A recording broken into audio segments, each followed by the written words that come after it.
आप सभी को मेरा नतमस्तक प्रणाम।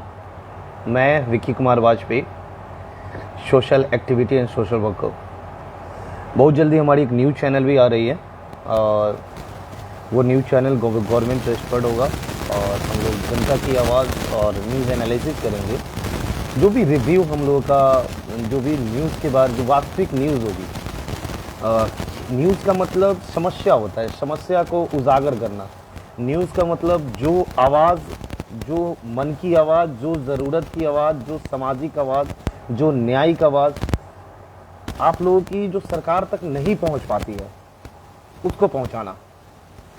मैं सबसे पहले हरियाणा के मुद्दे पे बात करना चाहता हूं, क्योंकि मुझे कोई भी टैगलाइन दे, मुझे फ़र्क नहीं पड़ता। मेरे नाम के आगे कुछ भी लग जाए, मुझे कोई फ़र्क नहीं पड़ता। मैटर ये है कि हरियाणा में जो नूह में जो घटना घटा, इस पर मैं विश्लेषण तो नहीं करना चाहता था, लेकिन मैं आज काफ़ी सोचने के बाद मैं इस मुद्दे पे आज परशुराम सिन्हा के पेज पे लाइव आया हूँ। हरियाणा घटना पे एक यात्रा थी।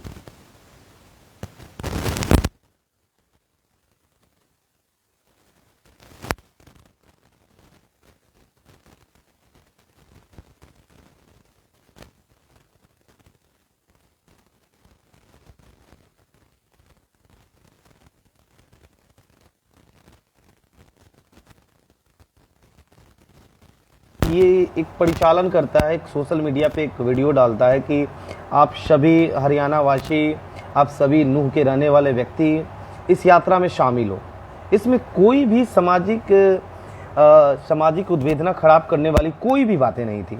ऐसा कोई भी शब्द का इस्तेमाल नहीं हुआ था जिससे समाज में कोई किसी प्रकार की कानून व्यवस्था बिगड़े। बस कहता है, वो व्यक्ति बस इतना कहता है कि आप इस यात्रा में शामिल हो, ठीक है।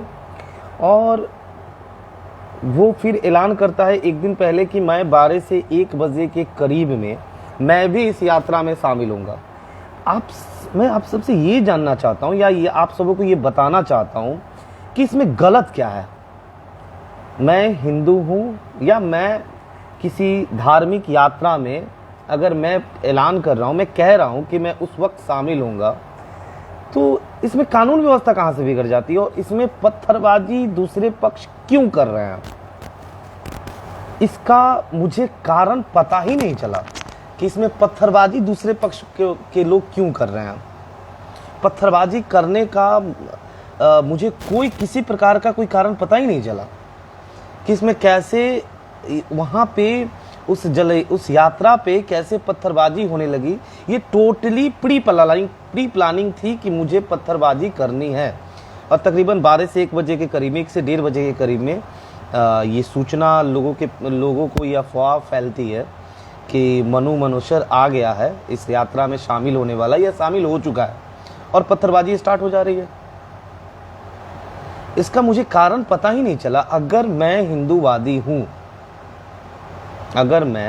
हिंदूवादी हूँ और किसी प्रांत में या किसी जिले में या किसी तबके में अगर 80% किसी अलग धर्म के व्यक्ति रहते हैं और 20% किसी अलग धर्म के व्यक्ति रहते हैं, तो क्या 80% वाले मुझे मार डालेंगे या मेरे पे पत्थर फेंकेंगे या मुझे मारने की पूरी प्लानिंग हो जाएगी, पूरी साजिश रचा जाएगा? ये चीजें नहीं होनी चाहिए। आपको मैं किसी प्रकार का, मेरे ये लाइव आने का ये नहीं है, मैं अपना बात रख रहा हूँ। एक सच्चाई में कहना चाहता हूँ, ये सच भी है कि अगर किसी एक मोहल्ले में अगर 80 मुस्लिम रहते हैं और 20 हिंदू रहते हैं, तो क्या 20 हिंदुओं को रहने का अच्छे से अधिकार नहीं है?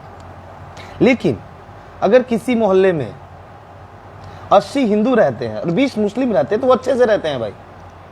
आप कहीं का उदाहरण लेके देख लो, वो अच्छे से ही रहते हैं। और उसके बाद क्या होता है कि वो यात्रा, ये उस हमले के बाद उस रैली में जितने लोग शामिल हैं, उस रैली में जितने लोग शामिल रहते हैं, पत्थर, गोली, पेट्रोल बम फेंका जाता है और तलवार निकाली जाती है और उस रैली में जितने लोग शामिल होते हैं एक मंदिर में छिप जाते हैं और उस मंदिर पे भी हमला होता है। आपने मैं उन ये आपने किया, ये आप गलत है, या आप जिसने भी ये किया है वो गलत है और इस पे आपको खुद शर्मिंदा होना पड़ेगा। ऐसी व्यवस्थाएं भारत में नहीं होनी चाहिए। इसी कारण से बहुत सारे बाकी लोगों का मन में ठेस पहुंचता है और एक दूसरे को इंसान गलत नज़र से देखता है, एक दूसरे धर्म के लोगों को इंसान गलत नज़र से देखता है। ऐसा बिल्कुल नहीं होना चाहिए। मैं इसका कदापि सपोर्ट नहीं करता हूँ। मैं परशुराम सेना के पेज पे या फिर अपने फेसबुक पेज पे अभी तो मैं लाइव नहीं आता हूँ। आज से 2 साल पहले मैं अपनी बातों को बेफिक्र होकर रखता था, बेबाक अपनी बातों को रखता था, बट अब मैं नहीं रख पाता हूँ। बट ऐसा बिल्कुल नहीं होना चाहिए। अगर ऐसा आप लोग करते हो तो बिल्कुल ये गलत है। और मैं उनको भी कहना चाहता हूँ कि उसके बाद जो पनवल सोनवल या फिर जो गुरुग्राम में हिंदुओं ने जो किया वो भी गलत है। ऐसा भी नहीं होना चाहिए।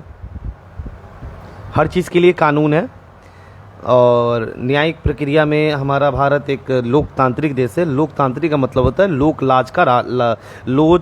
लाज का व्यवस्था बनाए रखना, सबकी बातें सबका अधिकार। आप लोग सभी इस बात को गौर करें और ऐसा नहीं होना चाहिए।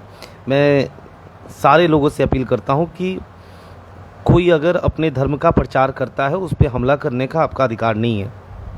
इससे बाकी लोगों को आपके प्रति गलत मैसेज जाता है, जिससे आने वाले टाइम में एक दूरियां पैदा होगा। ये नहीं होनी चाहिए। और मैं सभी अपने फेसबुक पेज के फॉलोअर से ये कहना चाहता हूँ कि बहुत जल्द हमारी चैनल आ रही है। अभी चैनल का मैं नाम नहीं रखा हूँ, कुछ नाम मेरे फ्रेंड ने सजेस्ट किया है और उस चैनल के माध्यम से केवल मेरा डिस्ट्रिक्ट न्यूज़ एनालिसिस नहीं रहेगा, पर शुरुआत डिस्ट्रिक्ट न्यूज़ से ही रहेगी। उस चैनल के माध्यम से एक स्टूडियो भी होगा। कुछ दिन बाद धीरे धीरे सरकार के द्वारा मान्यता मिलने के बाद एक स्टूडियो भी हम लोग स्टार्ट करेंगे। और उस चैनल का मेरा बेसिक मकसद यही होगा कि मैं सबसे निचले तबके की आवाज़ को मैं सरकार तक पहुंचाऊं। जो सबसे निचले तबके की जो समस्याएं हैं वो सरकार तक पहुंचाऊं।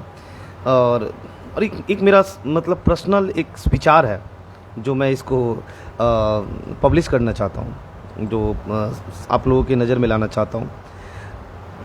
क्राइम लागू तब होनी चाहिए, मतलब किसी आईपीसी का लागू छोटी मोटी घटनाओं पे जो आईपीसी लागू होती है उसको लागू तब होनी चाहिए जब बेसिक धाराएं, एक क्लास में 10th से पहले बच्चों को बेसिक धाराएं पढ़ाई जानी चाहिए कि जैसे इस चीज़ को हम नुकसान पहुंचाते हैं, इसमें 6 महीने की सज़ा या 5,000 की जुर्माना है। ये धाराएं अगर एक व्यक्ति को पता होगा तो वो गुनाह करने से पहले मतलब डरेगा। उसको पता रहेगा कि ये अपराध है, या अपराध की ये श्रेणी में आता है। बेसिक धारा, इससे हम सबको पता है कि मर्डर करने पे आपको 302 लगता है या 302/A लगता है, ये संगीन अपराध है।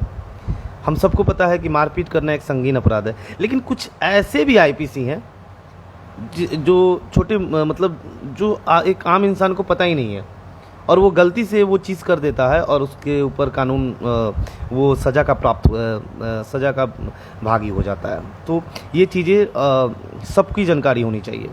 इसकी कुछ ऐसी सरकार योजनाएं बनाए कि ये चीज़ें सबको पता चले।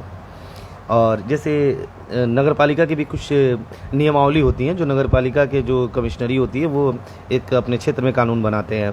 तो वो कानून अगर वो कोई नई कानून बनाए तो सबको पता होनी चाहिए, क्योंकि वो लोग अगर नगर निगम या नगर पालिका में जो लोग रहते हैं उनको नियम पता रहेगा तो वो नियम तोड़ेंगे नहीं, एक डर बना रहेगा। हम लोग बहुत सारी चीज़ों पे काम करेंगे, आप सभी का आशीर्वाद बना रहे। और बस यही कहूँगा कि 15 अगस्त आ रहा है, स्वतंत्रता दिवस। आप सभी एक अच्छा हर्षोल्लास से हम लोग मनाते हैं, एक अच्छी फीलिंग होती है। और सबसे बड़ी चीज़, कोई भी घटना तब आगे बढ़ती है, उसको मनाएं, पहले स्वतंत्रता दिवस मनाएं। कोई भी घटना तब आगे बढ़ती है जब विचार गलत हो जाते हैं। तो आप सभी का अनुरोध है कि अपने विचार को सही से रखें और भारत को आगे बढ़ाने में तत्पर हम सभी एक साथ होकर भारत को आगे बढ़ाएं। चलिए, जय हिंद, जय भारत, वंदे मातरम। Thank you.